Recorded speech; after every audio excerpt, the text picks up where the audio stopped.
My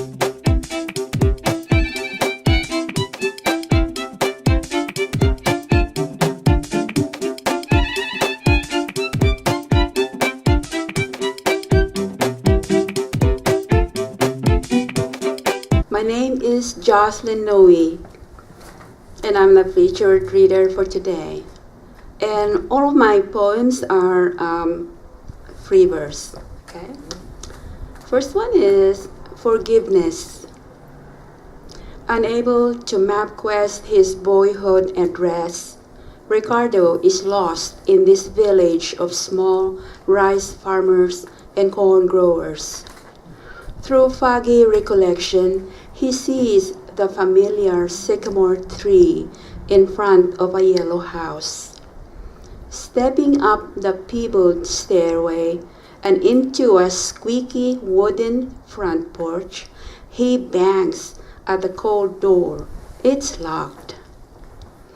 Through a cracked window, he sees that dust snowed the redness of the floor he recalls were always kept polished and immaculate by his mother's calloused hands and receding nails. Furnitures with fractured legs are strewn all over the floor, some against the wall. Tiny dark gray streaks wiggle on the floor. His gut churns. His saliva turns bitter with dismay, but still feels a mild wad of home feeling. That home is where the heart is. Then he remembers the belt to the blue welt not yet healed from previous day's wrath, the echo of the sound of whips to the tin roof of the house, now orange thanks to rust. His mother's cry from the same cracked window, "To stop!" However, her voice was rocked by his father's mounting fury. He remembers one morning, as the hens clucked and the pigs grunted, he ran like a deer sighting a hunter. 30 years later, at 42 and a CEO, he is home, powered and crowned with forgiveness.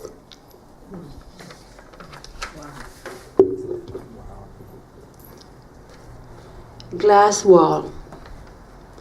Through your writings, I hear the rhythm of stream water along fern trees. I see paintings I long to hang at my bedroom wall. I smell fresh mountain breeze as dews condense and grasshoppers slumber. I feel your arms weight around my shoulder, reminding me of one starry November evening. I taste with bliss the juice squeezed from your orchard. But woe is the heart that remains behind a glass wall, so misty, crying, waiting, and wanting for more.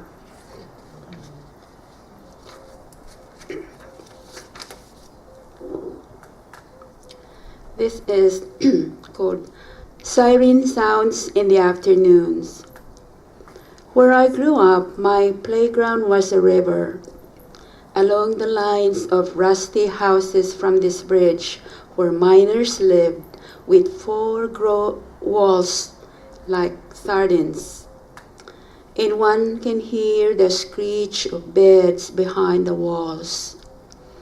There was this hanging footbridge at the south end that swayed like clotheslines on a breezy day.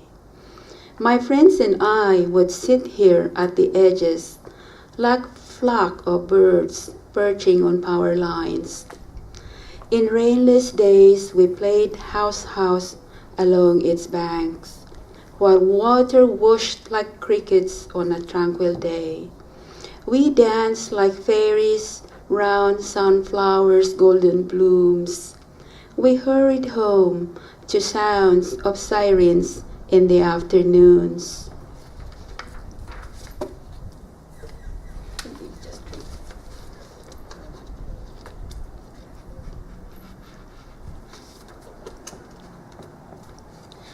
Next poem is called Traces of Me.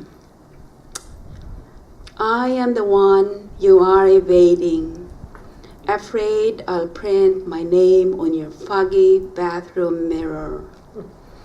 I know you like to taste my strawberries and sip my aged wine, but you're worried you will lick bile instead. I am the one who smells like orange blossom you like to sniff, but you are petrified you will smell a dead rat in a swale.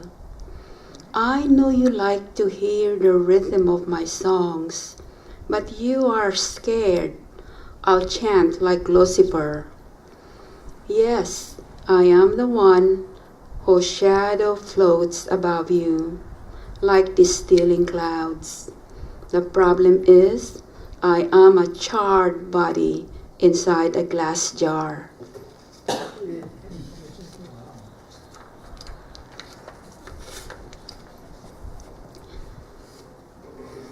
This is called Planting Rice. I remember on our heads we carried bundles of tender rice seedlings we pulled on bended knees from a seed bed near the brook shaded by a fern tree, hairy as a lion's mane. Climbing step by step with bare feet and with trifle trepidation keeping our balance, we ambled the slope of this hill, cultivated and planted with sweet potatoes and few banana plants that had green fruits and purple shoots. It was January, showering, windy, and near freezing. With our skirts drenched, we shivered like puppies in the cold rain.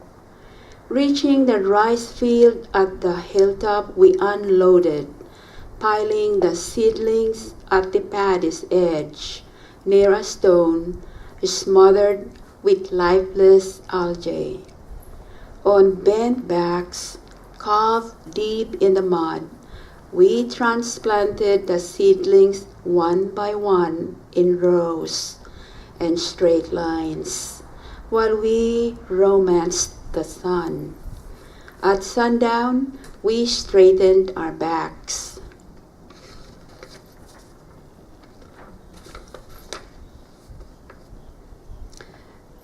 This is called Enigmatic Desire. He tells me his mother kicked him out of their house in 1945. His wife kicked him out in 1965. All his friends kicked him out, and only hospitals want him because he gives joy to nurses. I said to him, "What a blessing you are to nurses." With eyes sparkling like morning dews, he tells me he can teach me how to dance the rumba, tango, and jitterbug. But he cringes soon as I move his paralyzed leg off the bed.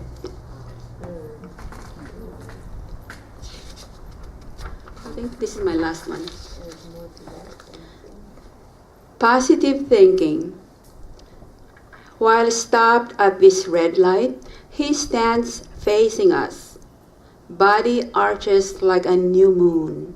His graying mustache flows down to his breastbone.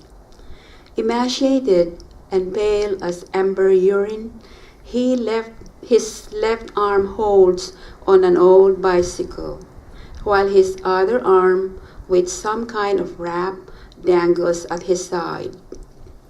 Leaning on the wheel of the bicycle is a cardboard with awkward prints saying, I need work. I can clean up your yard, your house, and your garage. Thank you.